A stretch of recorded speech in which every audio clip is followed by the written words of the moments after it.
Genesis 3 isn't about apples, and it's not about sex, and it's definitely not about God getting mad one time.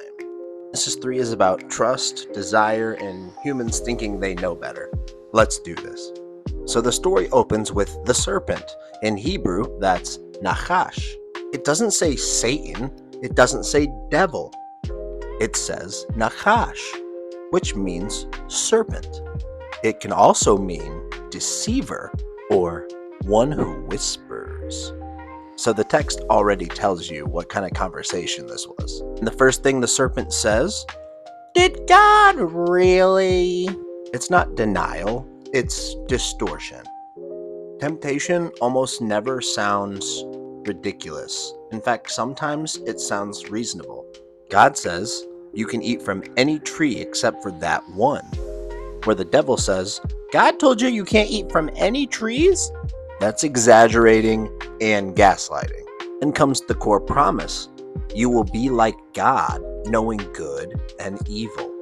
And the wild part is we were already made in God's image in Genesis 1. This temptation wasn't something new. It was just us grabbing what we already possessed. Well, what we should have possessed and should have received, but you know how that one worked out. Now the text says that the tree was good for food, a delight to the eyes and a desire to make one wise.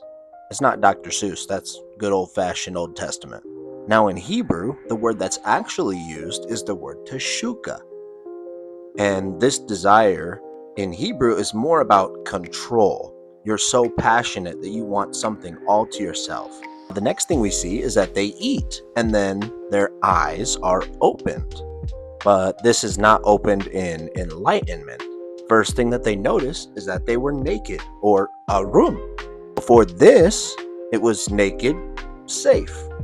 After this, it's naked, shame. They had knowledge now because they knew sin. But did that sin make them more knowledgeable about God?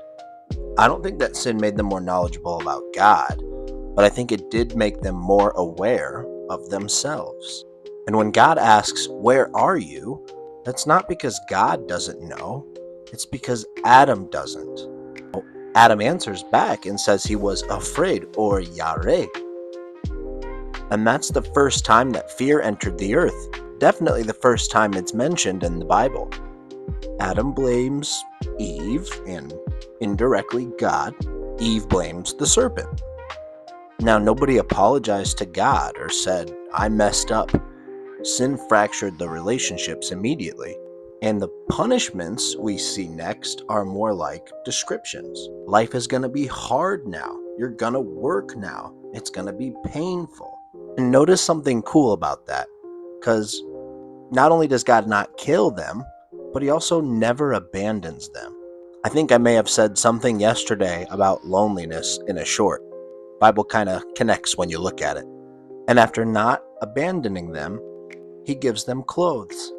It's just more examples of God's grace before it even had a word for it. Genesis 3 explains why we hide our sin and why we feel shame even if nothing is wrong. If you look at it closely, it's almost like Genesis 3 is asking you a question. Will you trust God's timing? Or are you going to take what looks good now, even if it's not the will of God?